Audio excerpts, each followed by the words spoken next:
A woman in Wisconsin witnessed a post-apocalyptic future in which burning embers were falling down like rain all around her. Michael Snyder reports, all over the globe, men and women of God have been having dreams and visions in which they are given glimpses of our future.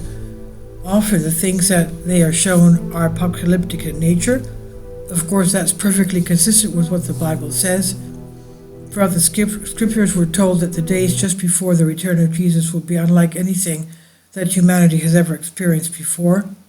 If we really are living in the end times, it won't be too long before humanity witnesses a tremendous amount of death and destruction.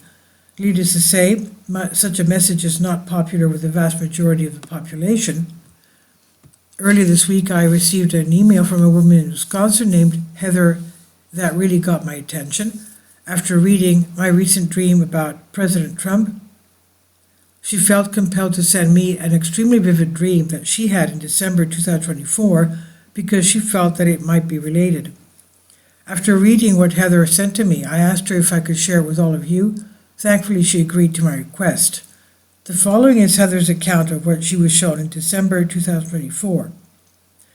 Dear Michael, I would like to start by explaining a few things. I'm a person that barely remembers my dreams, mostly just little bits and pieces of weird details that may come to me throughout the day.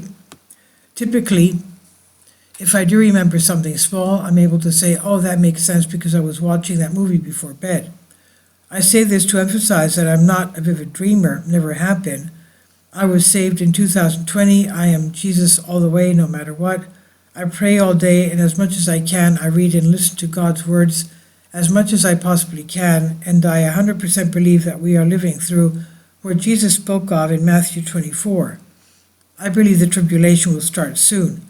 When I was saved, I asked God to show me that He was real, and what He showed me shook me to my core. It was the most amazing, awesome, and frightening thing that I have ever been a part of. I was wide awake, and He took me somewhere to show me He was real. It left no doubt that God was real and that what He wrote in His Word was the truth. Fast forward to mid-2024, and I had been praying for months and months, asking God to tell me if I was interpreting His words correctly, that we are nearing the end, and again I asked Him to show me. This is when I had my first dream and vision. I will leave the details for another time, but again, what He showed me left no doubt. I only told my husband and my parents because you almost feel crazy. It made me physically sick, and the details were so sharp and vivid, burned into my memory. I knew this was a vision from God, and I prayed for more clarity, and eventually I believe He gave it to me. Okay, now let me go to the reason I emailed you. I was praying for months and months, asking God to tell me if I was interpreting scriptures correctly, that I believed America to be Mystery Babylon. I again asked Him to show me what was going to happen to us. I'm American, live in Wisconsin. I had my second dream vision 2 months ago around December 2024. I call it a dream vision because I was in bed sleeping, but somehow I was awake and fully sensing what I was seeing. That and the details, every little detail, are burned into my memory, and that's just never happened to me while dreaming ever, except these 2 times. After I had the dream, I prayed for clarity. I've been praying every day for clarity, and last night I woke up in the middle of the night and I saw your email. Now, I'm not saying that I'm certain my vision and your vision are related, but after I read your email, I'm experiencing the same urgency I felt after each dream that I had. I need to share what I saw. Here's what God showed me. I'm standing in a vast open field. I'm alone. There's no sound. I never turn around. I'm only facing forward, seeing from my own perspective. There is grass, and it appears normal. The field is mowed or plowed, but my focus is not on the grass. There are no trees, no bushes, no shrubs, nothing, only grass. There are no buildings or structures, for as far as I can see, the field seems great, endless. It's dark outside, but I can see that it's not nighttime. The night seems artificial somehow. The sky is clear. There are no stars, no moon, nothing. And I look up and I see the entire night sky covered in burning embers, fire falling down like rain. It seems like it's a slow motion, but it might have been so far up that it was falling. It seemed slow. I feel concerned, but I'm still calm. I don't move, I just keep looking up at the fire falling down. When the embers get closer, I can see some larger various pieces of debris mixed in, like there was a great explosion of everything.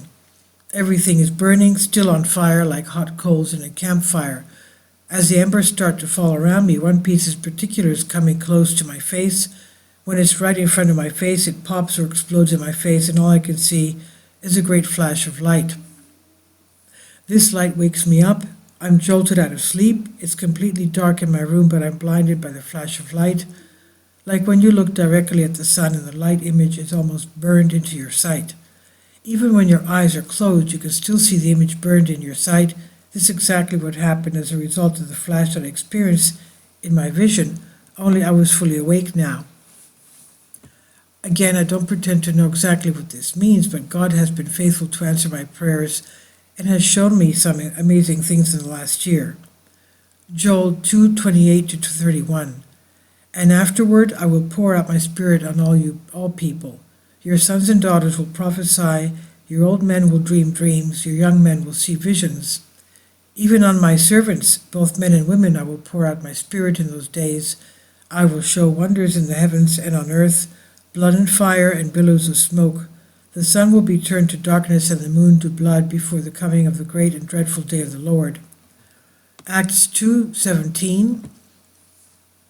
In the last day, God says, I will pour out my spirit on you all people. Your sons and daughters will prophesy, your young men will see visions, your old men will dream dreams. Even on my servants, both men and women, I will pour out my spirit in those days, and they will prophesy. I will show wonders in the heavens above and signs on the earth below, blood and fire and billows of smoke. The sun will be turned to darkness and the moon to blood before the coming of the great and glorious day of the Lord. And everyone who calls on the name of the Lord will be saved. Grace and peace to you. Heather.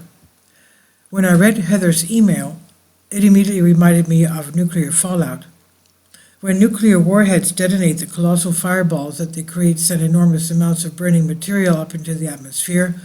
Over time, much of that burning material starts to fall back on Earth. The following comes from the Encyclopedia Britannica. The basic cause of nuclear winter, as hypothesized by researchers, would be the numerous and immense fireballs caused by exploding nuclear warheads. These fireballs would ignite huge uncontrolled fires, firestorms, over any and all cities and forests that were within range of them. Great plumes of smoke, soot, and dust would be sent aloft from these fires, lifted by their own heating, to high altitudes where they could drift for weeks before dropping back or being washed out of the atmosphere onto the ground. Several 100 million tons of this smoke and soot would be shepherded by strong east to west winds until they would form a uniform belt of particles encircling the northern hemisphere from 30 degrees to 60 degree latitude. These thick black clouds could block out all but a fraction of the sun's light for a period as long as several weeks. Surface temperatures would plunge for a few weeks, as a consequence perhaps as much as 11 to 22 degrees Celsius, that's 20 to 40 degrees Fahrenheit. The conditions of semi-darkness, killing forests at sub-freezing temperatures, combined with high doses of radiation from nuclear fallout, would interrupt plant photosynthesis and could thus destroy much of Earth's vegetation and animal life. The extreme cold, high radiation levels, and the widespread destruction of industrial, medical, and transportation infrastructures along with food supplies and crops would trigger a massive death toll from starvation, exposure, and disease. A nuclear war could thus reduce the Earth's human population to a fraction of its previous numbers. In my opinion, the aftermath of a nuclear war is the most likely explanation for what Heather saw. But it's also true that a volcanic eruption can send enormous amounts of burning material high into the atmosphere, so we can't completely rule that out either. Personally, I'm keeping a very close eye on Mount Rainier and Mount Fuji in Japan. A third possibility is a massive asteroid impact. If a large asteroid were to collide with our planet, the impact would send vast amounts of burning material into the sky. Interestingly, it's being reported that an asteroid known as 2024 YR4 now has a 3.1% chance of hitting us 7 years from now. The risk that an increasingly ominous asteroid dubbed 2024 YR4 will crash into Earth in 7 years now, exceeds the threat once posed by the infamous Apophis asteroid. While YR4 still has a nearly 97% chance to completely miss Earth in 2032, its odds of impact, which now stand at 3.1%, represent the highest risk level of any large space rock ever. Those odds may seem low, but the newly calculated probability of a collision with Earth is a new record, one that merits close attention from astronomers in the years ahead, as they track the asteroids hurtling through the cosmos. The asteroid YR4's chances of impact now surpass the odds that Apophis once had of colliding with Earth when it was first discovered in 2004. Fortunately, the 130 to 300-foot asteroid is much smaller than the cruise ship size. Apophis would cause far less devastation in the still unlikely event that it crashes into Earth. But I still think that the aftermath of a nuclear exchange fits best with what Heather saw. We're dangerously close to nuclear war, and on Wednesday we learned that the U.S. military had just conducted a test launch of Minuteman III intercontinental ballistic missiles. The Air Force, however, said Wednesday launch was a scheduled exercise as part of a nation's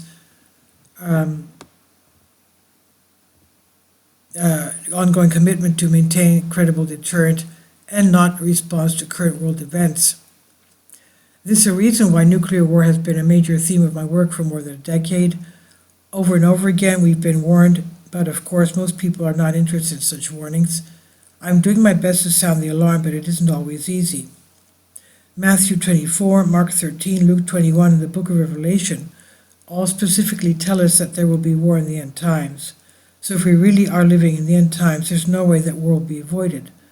Unfortunately, the vast majority of the population is not familiar with the scriptures, and so most of them have no idea what's coming. This is by Michael Snyder on End of the American Dream. Let's remember our prayers can change things, and God's will could be changed, just like the prophet Jonah and what was prophesied for the city of Nineveh. They all fasted and prayed, and God relented. Please leave your comments. Thank you for your support. This is by Michael Snyder, and about the author. Michael Snyder's new book entitled Why is available on paperback and for Kindle on Amazon. He's also written 8 other books that are available on Amazon, including Chaos, End Times, 70 Apocalypse, Lost Prophecies of the Future of America, The Beginning of the End, and Living a Life That Really Matters. When you purchase any of Michael's books, you help to support the work that he's doing. You can also get his articles by email as soon as he publishes them by subscribing to his Substack newsletter. Michael has published thousands of articles on the Economic Collapse blog, End of the American Dream, and the Most Important News, and he's always freely and happily allowed others to republish those articles on their own websites. These are such troubled times and people need hope. John 3:16 tells us about the hope that God has given us through Jesus Christ. For God so loved the world that he gave his only begotten Son, that whosoever believeth in him should not perish but have everlasting life. If you have not already done so, we strongly urge you to invite Jesus Christ to be your Lord and Savior today.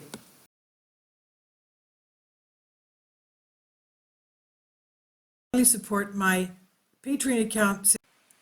The daily posts are 5 videos daily, and they are totally different from what I have on my YouTube channel.